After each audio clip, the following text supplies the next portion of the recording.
Shanti.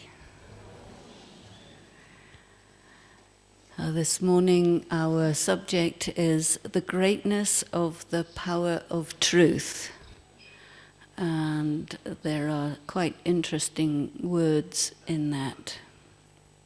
Greatness, power, and truth. Each of those is a whole subject. Truth is a very subtle thing. So I want to look at it today in terms of comparison, contrasts, and resonances, and this kind of thing. The song that we just heard in Hindi spoke about Baba's Sache Bache, the true children of Baba. And as you know from the Murlis, there are two kinds of children, the real children and the stepchildren, Sotele and Matele. And if you have the word Satya, then by contrast there is the opposite implied, the untrue, the false, the fake, the make-believe. So when we're talking about soul consciousness and body consciousness, which is also a very important contrast, we say that soul consciousness is true consciousness, and that body consciousness is false consciousness, and we also call it false ego. So then the opposite of truth becomes something to do with ego issues. And as you know, out of all of the 5 vices, the ego is most difficult to discern within one's own self. It has the nature of hiding itself.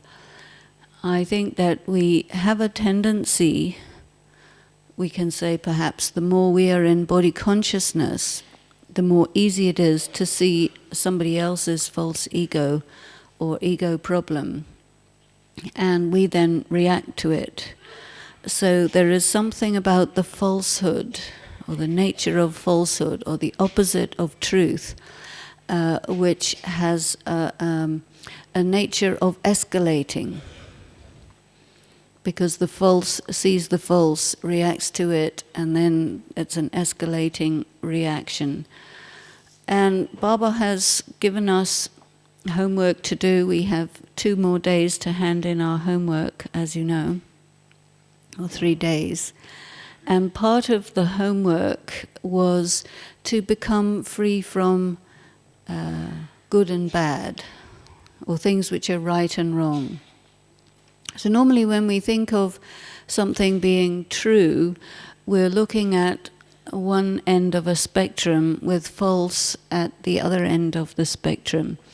But then Baba, who is himself the truth, has told us, stay away from that spectrum. Because when we're putting ourselves in the spectrum of true and false, we're also looking at another part of the homework which Baba had given us, and that is the homework of the 3 me's, you know. Teen me, Hindi me is I, but of course me is me in English. I don't know about the other languages. But the 3 me, or the 3 consciousness of I, one is I am everything, that's one end of the spectrum of body consciousness. And then the other one is I am nothing, which is the other end. And we kind of oscillate between these two sort of superiority and inferiority complexes, neither of which are valid in terms of greatness or truth, and they're also not powerful. And the 3rd me, or the 3rd I, he spoke about is I am a soul. And so that is true, I am a soul. It is not true that I am everything, it is not true that I am nothing, but it is true that I am the soul. And I think as all of us are focused very much on being soul consciousness, we want to be authentic, we want to be genuine, we want to be true to the self, as in to thine own self be true. And one thing I found with truth is as soon as it's been uttered, whatever that particular truth happens to be, it's uttered, it's written down, it's cast in stone, it's not truth anymore. I don't know if you've experienced that, but there is a moment of truth when the truth is truth, and when that moment is gone, that truth becomes history.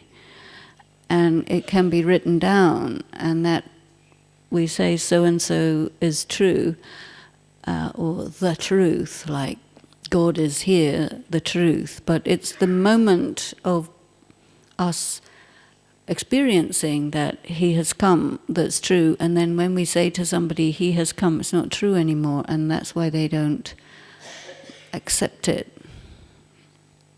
Do you understand what I mean? There's a certain moment of truth which I think we want to try to hold on to or allow to resonate. Like there's some Tibetan bells David Bai has in the art department, you should go and see. He got them from Manali, and they ring nicely, and the resonance of that ring lasts for maybe a couple or 3 minutes, which is about as long as the moment of truth maybe can last, you know? And then after we've completed that vibration of that truth, we may say to somebody, such and such a thing was the truth, but it's like a newspaper report of something that happened. It's not the same thing as the truth. And so when we say it is the truth, because it's a report of the truth, it's not actually the truth. It doesn't have the ring of truth. It doesn't have the power of truth. And so it goes in the category of the untruth or the non-truth. And then it becomes dogma, or it becomes something that you try to impose on somebody or convince somebody about, and it contains an element of violence. And in fact, even Baba had said one time, very interestingly, that if you tell the truth with anger, it's not the truth anymore. You remember that one? And so the truth is very like soap, as Simon says, Simon from London. The more you hold on to it, the more it slips out of your hands. So then we come again to our subject, the greatness of the power of truth. So we want to define a little bit more, what is that thing called truth? In the value education program that I work with, one of the elements of it is a dialogue. And it's not like two people talking to each other, but something much more subtle. And I remember that there was 8 of us who spent 7 days together. Anthony Phillips and Brian Bacon, Mark Foucard, Jayanti Ben, myself, Anthony Strano, Mike George, who else? Who? Ken, Brother Ken. So the 8 of us sat in a 7 days bhatti on the subject of the 7 days course, and each one of us took one of the subjects of the 7 days course, soul, supreme soul, ladder tree, etc. Mine was God. I can't remember the other ones. And we just spent the entire time in dialogue. And where we weren't sitting in, this was in Oxford, in the blue room downstairs for the full 7 days. And what we created, much to our amazement, and which sticks very strongly in my memory, was a single soul with 8 bodies. You know what I mean? That we were so in tune with each other that we became a kind of a truth.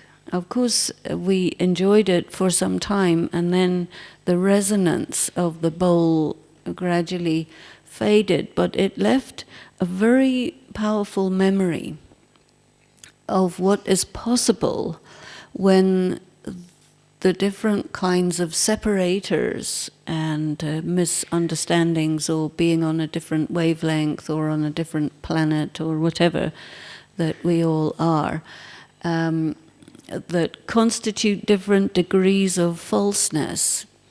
You remember that thing, and it sticks in your heart. And you know that Daddy Genki has been talking about the intellect as the heart, for you not to keep anything bad in it, but it sticks in your heart or your intellect of what's possible with truth. And in that process, we become completely exposed to each other. So it is a thing that causes one another to have to trust. And I think the question of being willing to trust, to be able to open oneself completely to another human being, to see whatever there is to see, is a form of truth right there. Because when you're with each other, and Brahmins and experienced ones at that, you can't pretend, you can't fake it. So you just move through whatever are the very delicate and disturbing moments of falsehood that come up to prevent this coming together of 8 souls to become for a moment one soul, where all the different people could feel each other completely and could have a thought, and all the others would have the same thought. We all had the thought that we should have pizza, and it came. That was a very mundane expression of it, but you know, it could operate on any level. And we felt that very empowered.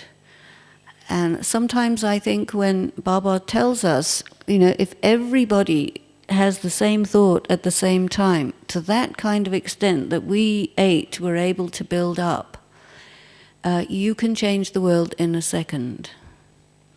Even if we have, say, what do you call it, critical number, maybe 1 million, or I don't know however many it is, maybe 900,000 BKs all having the same thought at the same time is the critical mass that makes the earth turn upside down, as Baba said this morning. And there's a flip, not just a physical upside down flip, or 22.5 degrees to 0 degrees, or however you want to interpret this flip, but from body consciousness to soul consciousness in such a way that there is no such thing as body consciousness anymore, is gone. We get moments of it. Maybe we meditate for a long time and we bring ourselves up, or maybe we get into the kind of intoxication that we see in Dadi Janki very often. As soon as she starts talking about things to do with Baba, she moves into that dimension of truth that is the present moment, that is completely integrated and that's intoxicating, that nasha, sometimes called the Narayani nasha, the intoxication of being Narayan, which means I know who I am at a very deep level. I know who I am, I know what I am true to myself. I am the golden aged soul, or you can say the Brahman who has become the angel, the deity, the soul, and then you finish the drama and you start all over again, moving gradually away from truth towards the final end of the 84th birth, where total untruth and total truth meets, and in some kind of sizzling something, you flip from one extreme to the other extreme. So I think a lot of the process that we go through in the confluence age is trying to get the kind of current between the two poles of extreme Maya and extreme truth, and then to jump the gap. And that jumping is a kind of extraordinary moment of truth that we have to have several of in order to make a final jump from which we don't jump back. When Dadi Chandramani left the body and found herself in the subtle regions, she said, great, finally I've been able to make it to the subtle regions, so now I can go back and tell everyone. And Baba said, you can't, it's a one-way ticket. You're dead. Oh, am I? A leap, you see, from one state to another state. Of course, I don't think it's only the physical death that involves that, but there's a lot of false ego death that takes place bit by bit along the journey of the Brahman process or the Brahman life. We speak about living the dying death, dying the living death, living the dying life, however we want to put it. But somehow being dead is being more alive than when you think you're alive, because our kind of sense of being alive is so full of falsehood. And this expression, fake it till you make it, we do a lot, don't we?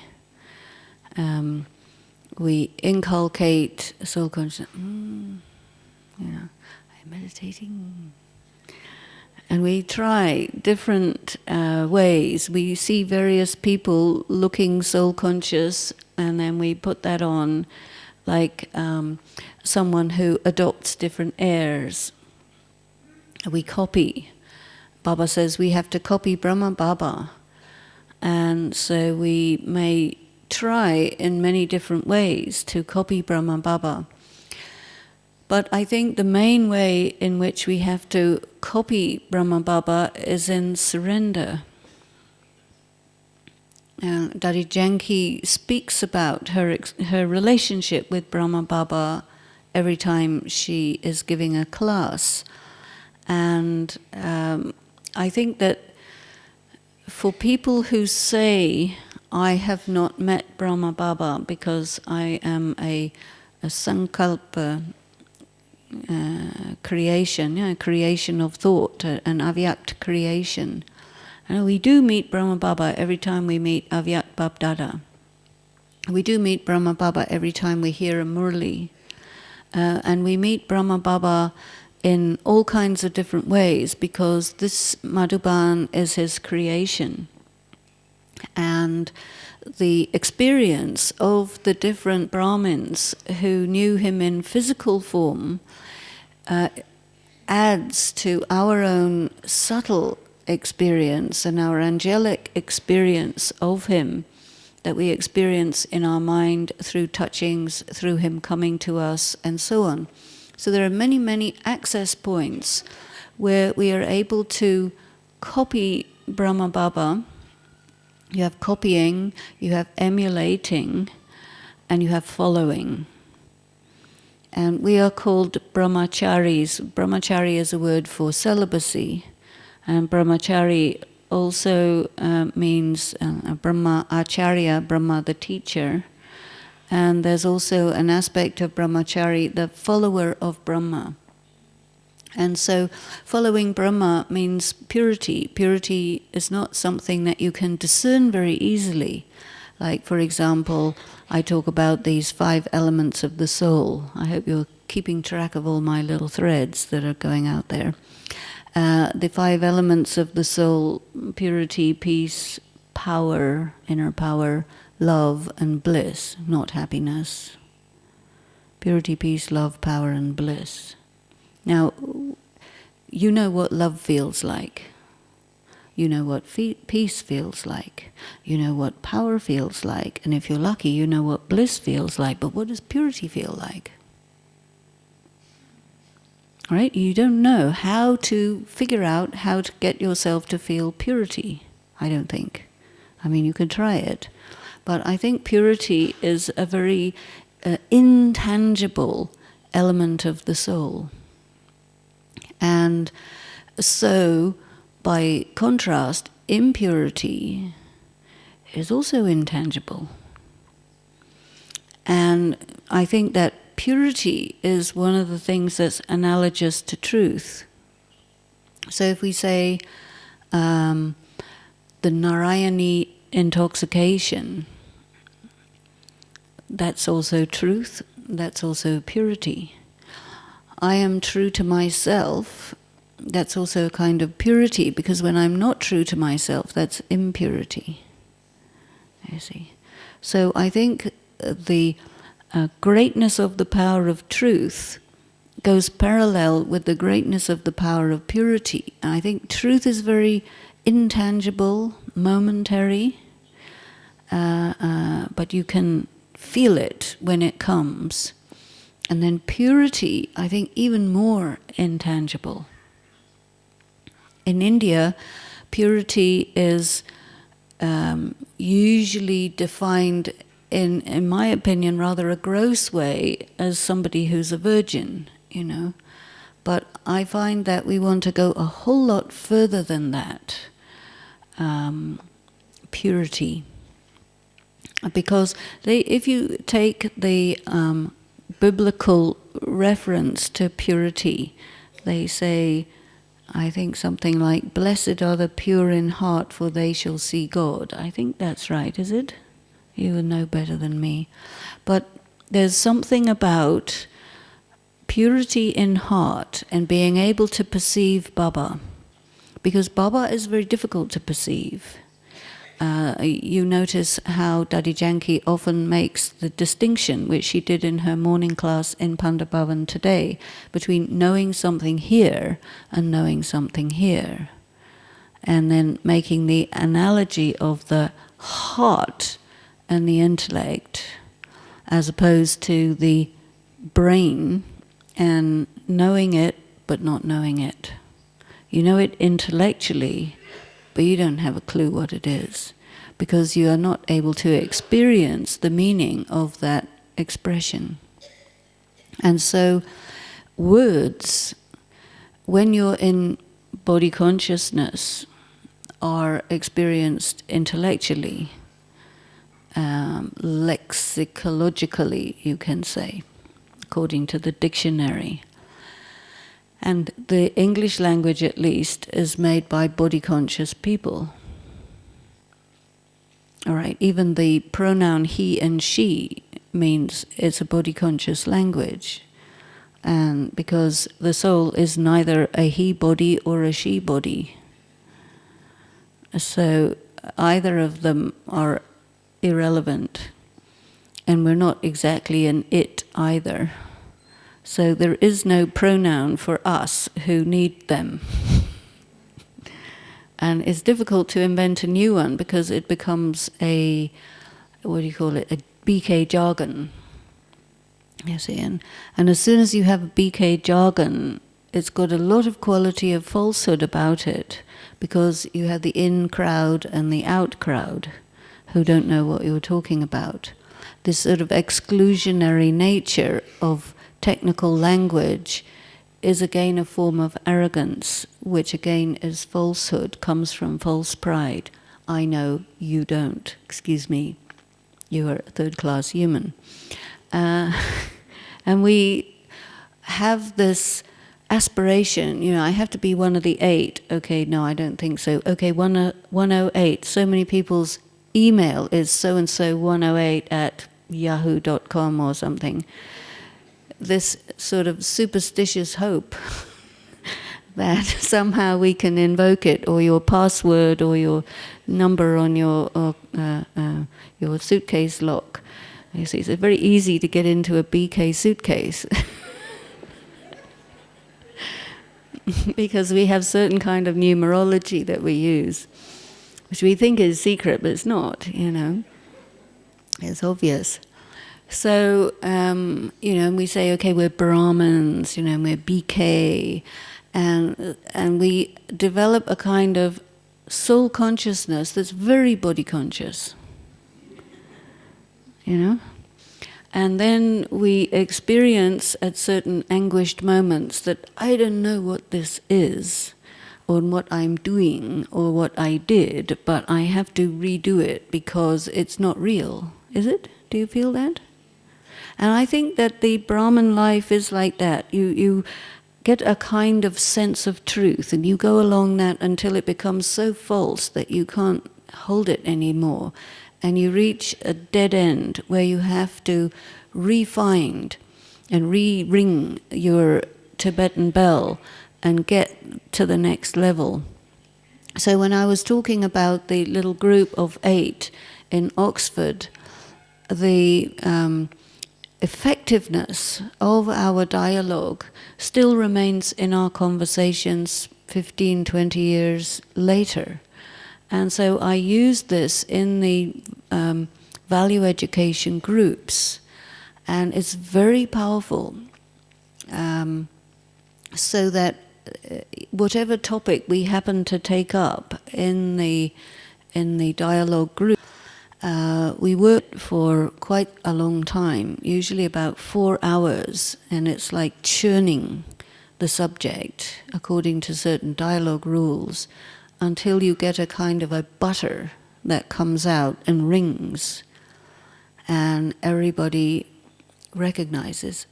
Somebody says it, whatever it happens to be, and you feel it, and everything stops. Well, it resonates, and you kind of take it in. And that's your moment of truth, where you realize something. And we have this expression, Hindi one, the power to feel, which means feel the truth, or feel the rightness of something, or even the wrongness of something. Because how do we change? Is it not possible to change until we get a very intense experience that what I thought was real isn't, and you drop it. And from that moment on, you're a different person because your standards have changed. Things from your category of it's okay disappear from that category to the it's not okay category, and you have moved. Have you experienced this? And then you have to rethink the whole thing, and all of a sudden the Murli is some other thing, you see, because change has taken place, little notches of change take place, and they also correspond with a destruction of some element of our ego. And you know the expression ego death. And I find that one of the important attributes of Dadi Janki is that her conquest of her own ego has enabled her to exude a vibration which has the power to kill our ego. Have you experienced that? And of course, unless you are a willing sacrificial lamb, it will hurt. And even if you are a willing sacrificial lamb, it will hurt. But the thing is to be able to allow that destruction of that attribute of the ego to be done, that spiritual operation to be done, for us to be denuded of a layer of falsehood. And then we can move forward. And there's an interesting analogy that I think helps, and that's the analogy of the lobster. I don't know if you're aware about it, but a lobster starts off, you know how a lobster looks, right? And it starts off quite little. And of course, a lobster is a soft, fleshy thing that lives inside an exoskeleton. And so you grow from the inside and your skeleton gets too tight after a while. So, because it doesn't grow. So 8 times the lobster has to shed its exoskeleton. And in the meantime, it's just a spineless, highly vulnerable creature until it grows a new one the next size up. And that takes 8 times.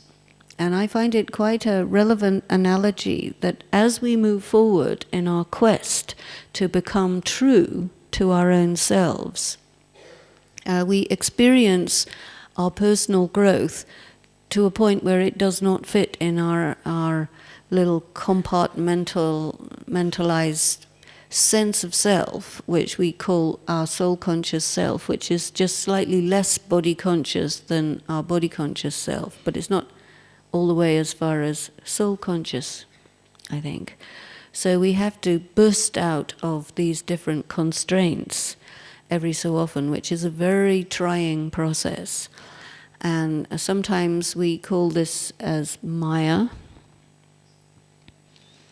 And we sometimes think that when we're experiencing this uncomfortable state of not liking our soul-conscious state anymore because we found it's actually very body-conscious and we didn't understand anything and we have to kind of start again. We are actually moving forward and we never really go all the way back to our untruth and our grossness, but it feels like we went further back than we ever were in the first place. Do you experience this? And so we have to have faith that the process is like this. Oddly enough, nobody tells us, because this is, after all, Easy Raj Yoga, and you just sail through, you know, on a perfectly mirror level of calm river to cross from one side to the other. But anyway, it's actually not like that. There's all kinds of problems. Your boat starts trying to sink and various storms happen and all sorts of things happen, which are very confusing. So I think it's quite good to know that when everything looks like completely unrecognizable and you can't understand anything at all, it's perfectly okay. You know, you just keep going. And it's just a bit patch of fog or so, yeah?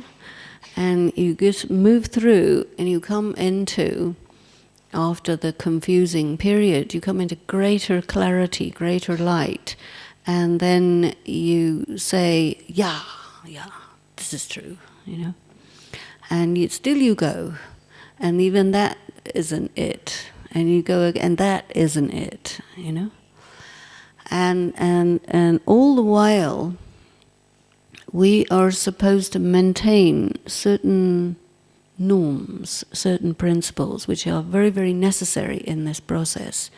And these are commitments. This again is part of our homework, which I think also Daddy Janki has been referring to. And then it's also part of the following Brahma Baba. We may not have a waste thought. You see, of course we have a million waste thoughts. But anyway, we may not have a waste thought. So the most important thing is to get to a point where you stop allowing the waste thought to sort of resonate and start living in your heart. Because what happens, you remember the spectrum of right and wrong. And a waste thought is, this is good and that is bad. This is a waste thought.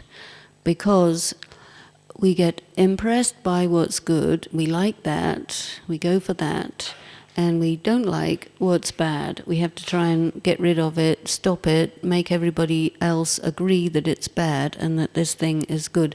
This is all actually comes in the category of intellectual arrogance. And it puts us into that flip-flop of I am everything and I am nothing. Because when I say this is good, it's I am everything. I am the one who figured out that this is good. Baba said it doesn't take rocket science to figure out this is right and this is wrong. Why are you people sort of caught up in that and think you're so great for being able to discern right from wrong? Because it's just too obvious. So then he says, now go beyond that. Because being able to discern that and thinking that that's the end of the story is a lot of self-deception. Because gyan, or you can say truth, is that it actually doesn't matter whether it's right or wrong, or good or bad, or people are competent or are incompetent, or any of that, you see. What matters is, did I think about it or not? Because as Daddy was mentioning when she was meeting with the Madhuban Nivasis a couple of days ago, she said that Baba, Shiv Baba, in the path of bhakti is described as asochta, abhokta, akarta, which means the unthinking one, the one to whom nothing ever happens, and the one who doesn't do anything. And so to follow Baba, we have to become that. You know how many times Daddy says, don't think.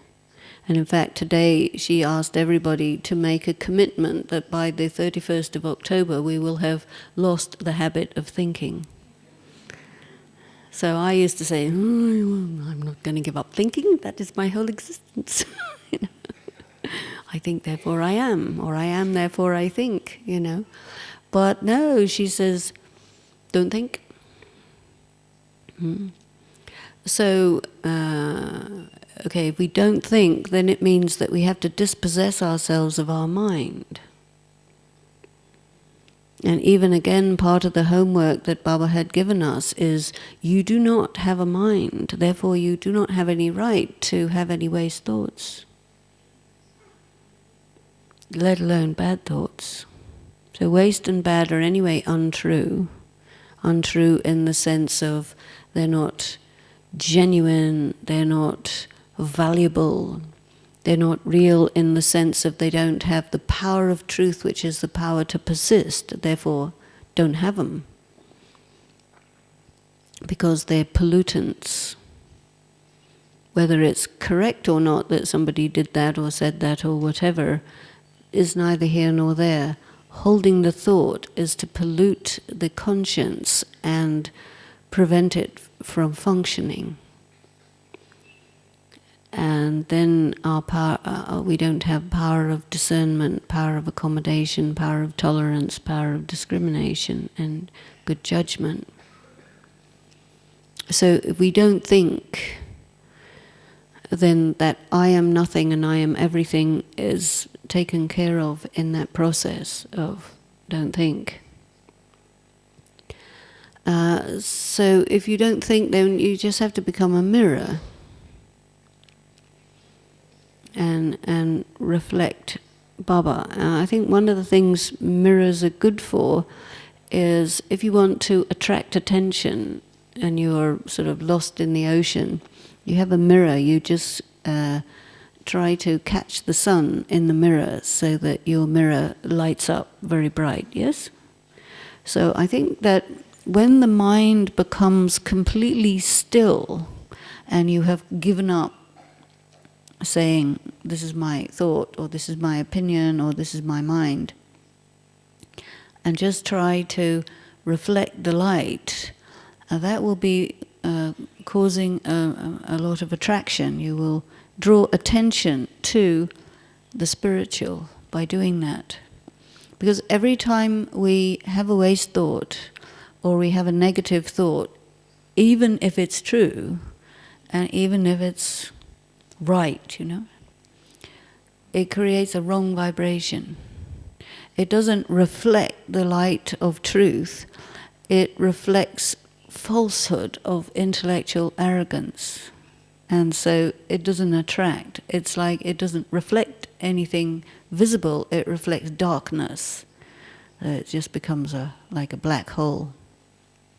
And so once you see that, you don't bother with it, because there is a gut feeling that this thing has no meaning. So then you've moved a little bit of ego is gone, and you really don't care whether you're important or unimportant, right or wrong, or somebody else is right or wrong. It didn't make any difference to anything.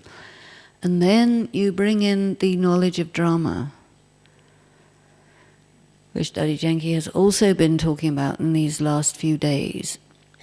It is fixed. And even there have been discussions among a few of us,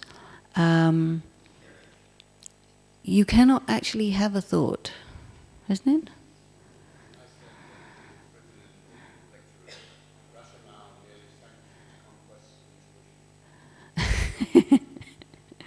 Very good. So if you don't think, you just resonate with that light. You try to remember Baba. That is, you want to be in tune with Baba. If you want to tune a guitar, you know when it's in tune, right? Or any other instrument, there's a thing that says you're tuned. In the same way, yoga, there's a thing that says you're tuned, and which makes it possible for you to view all of these things completely dispassionately. And know that this is just wallpaper.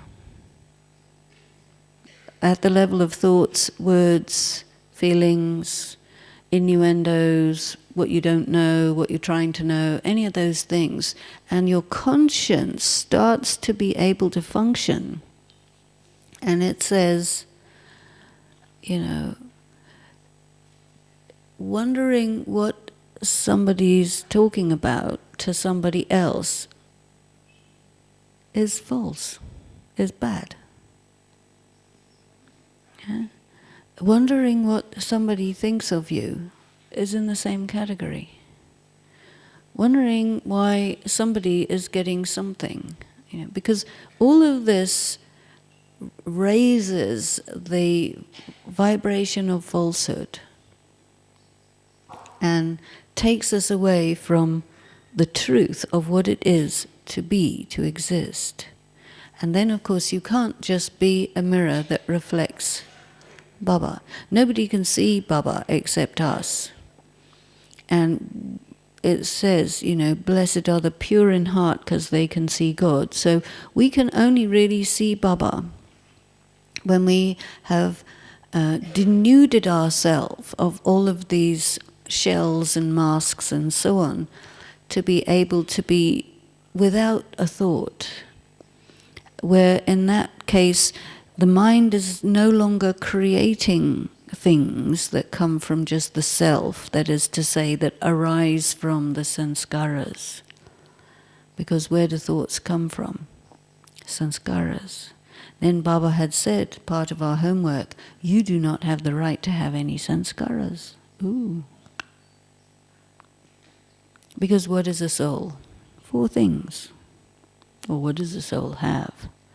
A mind, intellect, good sanskaras, bad sanskaras. 4 things. When he says, change your sanskaras, some people take a cosmic knife to themselves and try and cut out the bad sanskaras and throw them away in some mystic wastepaper basket, which doesn't exist. The soul cannot be bifurcated. Can it? That means to say you are stuck with your bad sanskaras as well as with your good ones. And so I think the trick is to be completely neutral towards either of them, in which case it becomes possible to donate them. Because Baba has said we have to denude ourselves of our mind, our intellect, and our sanskaras, good or bad sanskaras. Which means basically that I can't think, I can't do anything, akarta, asochta, and then obviously abhokta, nothing is going to happen to me since I'm not thinking anything or doing anything. Then I can become real, in the sense of still. There's a bit of Hindu philosophy which comes in here quite nicely, and that is the description or definition of what is real or true is that which cannot change. So we know that the only thing that can't change is God, who is called immutable in English. And in Hindi, there isn't much attention on that unchanging aspect of God. But in Christianity, there is this word immutable that goes with immortal. We have immortal and immutable. And we are mortal, or we are immortal souls, but mutable. And so we have the illusion of mortality. And what is an ordinary mortal? It's a soul conscious, it's a body conscious soul. And so to follow Brahma Baba in surrendering means surrendering the mind, the intellect, and the sanskaras. And so then what we have left is the soul. And then the question is, well, if I'm not mind, intellect, and sanskaras, then what am I? And so again we come back to the original question, two questions: who am I and what am I? And then we go deeper into it. What am I? Dot.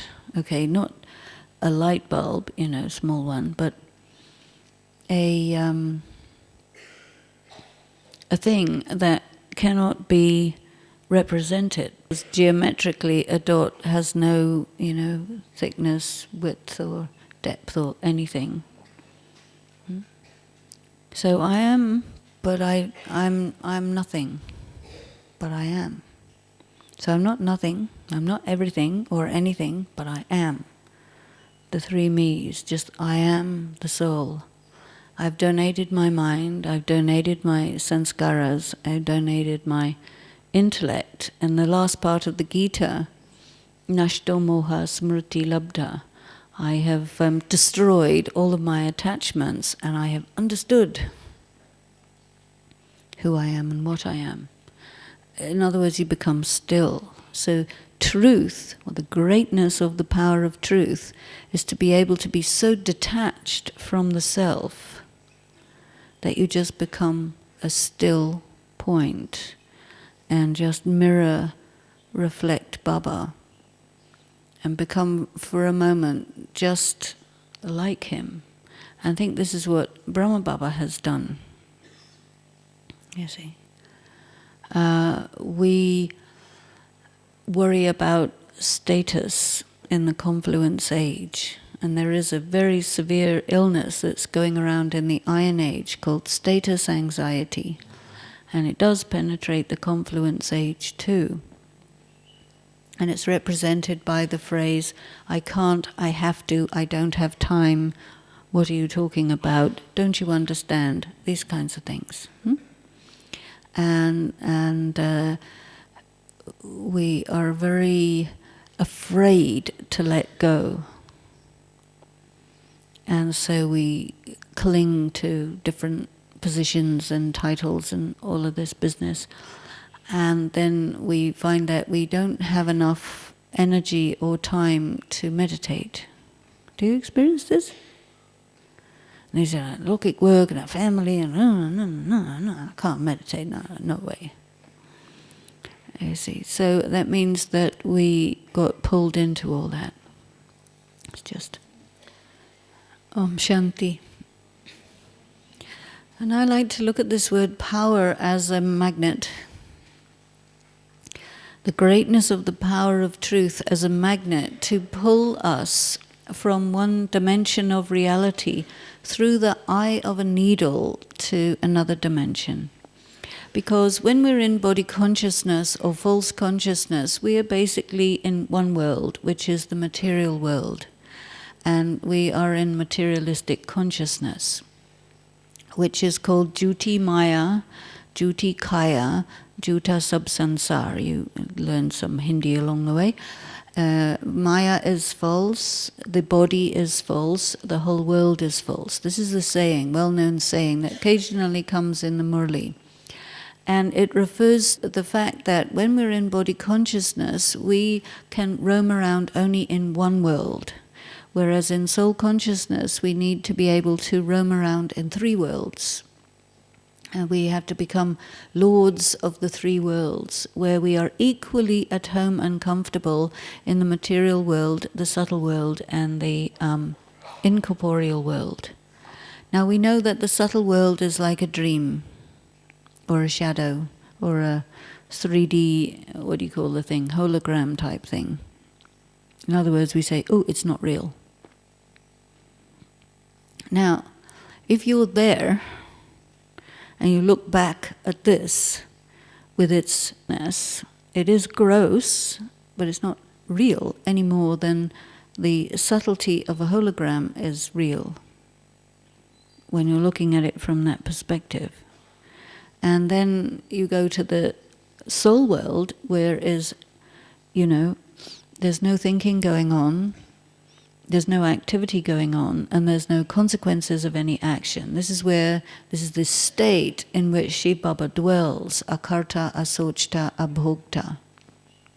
Not thinking, not doing, and not getting any result of anything. So absolutely nothing is going on, no time, no space, just silence, stillness, the dot, being a dot. And from there, all of this is called the drama, which is also called the dot. And the subtle regions from that place is a more like a kind of graphic design software where you can make anything that can be thought of, whether it's realizable or not, doesn't have anything to do with anything. And there's a little website called When Graphic Artists Get Bored, and you can see what's possible in the graphic design department. But you see, that place of being, not doing anything, not thinking anything, and not having anything happening to you is really the stage of Bap Saman. So we need to develop a relationship with the activities that are going on in this material world that is completely detached and dispassionate, but absolutely loving. And it is in this state that Brahma Baba transited into the subtle regions without anything being there to pull him back into the material world. And this is why Dadi Janki the other day was saying that as far as she can tell, he's the only one who's actually been able to become karmatit, and so he can stay in the subtle regions. And Baba in the Bhog message today was saying the same for Dadi Prakashmani, that she's enjoying herself in the subtle regions, I see, because her body is not allowing her to do very much down here, and so it becomes a way that the magnetic force of the truth of our original state can be fully operational, because the body is left behind, and it's only because of having a body that we are stuck in this dimension where we think everything is real and important and good and bad and all that. And as long as our mind and intellect is caught up in this, and it can't become still enough to say that it doesn't make any difference to anything, whether it's here or not here, or good or bad, or any of it, because it's all fixed. Then you go again to the question, who am I, what am I? I'm a lord of the three worlds. And the greatness of the power of truth is that it allows me to be silent enough, still enough, dispassionate enough, not worrying at all about any of the things we get fully worried about, to go through the eye of the needle and into the world of Jivan Mukti. Mukti, but Jivan. You're free, you're still able to come into this body, but none of it matters. That means you're very flexible, very free. And then Baba says, okay, having freed yourself up, now accumulate power. Is not possible to accumulate power really in a good way until we are free from the things that create the leakages. And any, you can say, focus of attention on anything material because we say it's important or it's real or it's good or it's bad, pulls away my spiritual energy or drains the yoga power out. And then we remain always at square one kind of thing. And the truth remains a nice idea. We can't experience its greatness, we can't experience its power. Daddy Janki said this morning, Sachitobito Nach, which is a Sindhi proverb. Not very many people know the story of who is true is dancing. So I'll just tell you the story quickly. And the story is there was a businessman and he wanted a trusted secretary because he had to make sure that somebody can, run his work for him, fully trusted. And so he called some people for interview and he tested them that they had to go through a dark tunnel. And in the dark tunnel there were diamonds. And so they were free to pick them up and put them in their pockets. And then they came out of the tunnel. And then at the end of the tunnel he says, okay, now dance. So whoever had diamonds in their pockets couldn't because they'd come out, right? And who was honest could dance because they didn't pick up the diamonds. And so he selected that one. So that's the origin of that story, little Sindhi story. And that means that we are liable to corruption. We are susceptible to corruption. Because nobody's looking. The most corrupt thing, Baba says, is to break your celibacy, because everything is done in the dark, nobody's looking. And so it's very corrupt. And you go totally against yourself by getting fully involved in the warm mud that the human body is. After all, 60%, 70% water, some of earth and some fire, warm mud. And so the total loss of connectedness with the self, that is also called corruption. So our attraction to the human body, the flesh, all this is called corruption.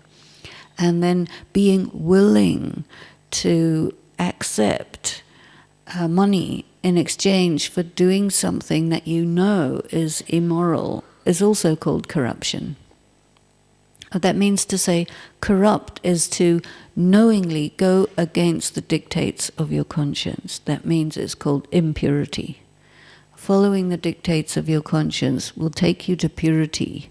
When you go against the dictates of your conscience, you go into impurity, your conscience is corrupt. That is to say, it is dysfunctional.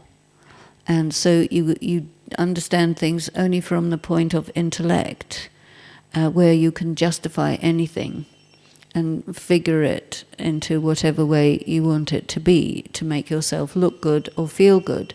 So all of this is called corruption. And if we make ourselves truth-based, The power and attraction of the truth, the gyan, is the truth. I am a soul, mind, intellect, good sanskaras, bad sanskaras, give up all of them.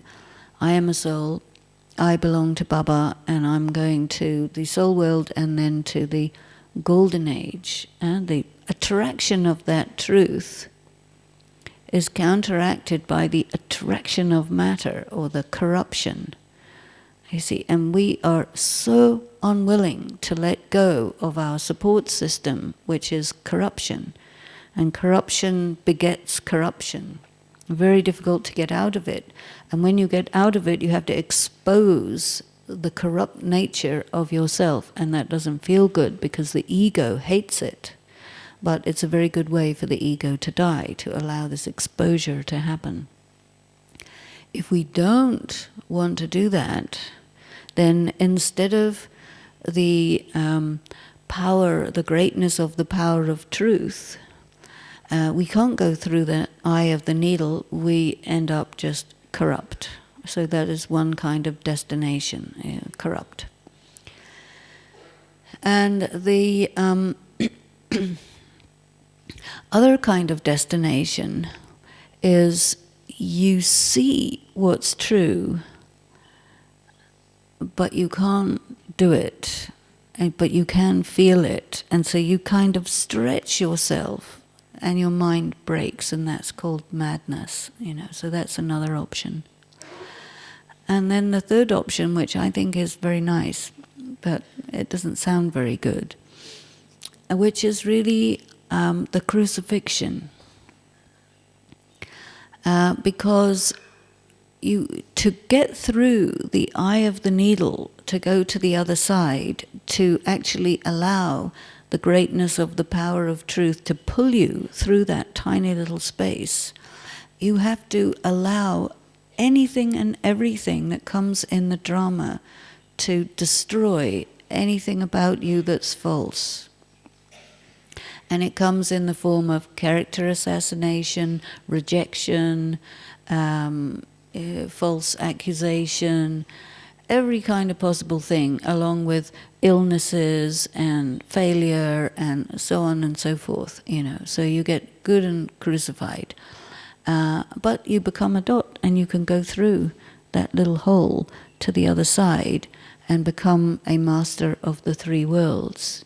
And you are a free being, a light hand, a right hand, a jivan mukta soul, a person who is not trying to protect any of their masks because they threw them all off, and you became so denuded that you say, yes, not my mind, not my sanskaras, not my intellect, and there's just I, the soul, and Baba, and you have left all the supports. You don't hold on to any anchors. Your anchors are lifted up from the shore. You go through that little eye of the needle and you have passed the exam. Because it doesn't make any difference to you whether you're dead or alive. What difference does it make? Because you're anyway a soul. And whether you're in, you do not think this is my body. It's more like this is a body. And you do, because you do, but it doesn't matter. And therefore, you're not fear-based. Oh, and most people are fear-based, I see. Because they're afraid of how they look, afraid of losing face, afraid of who knows what, especially afraid of pain and death. And supports, Daddy's been also talking about you need your supports, you see. But to be free, you have to be adult, which means no mother and father, no sisters and brothers, no position, no nothing, denuded.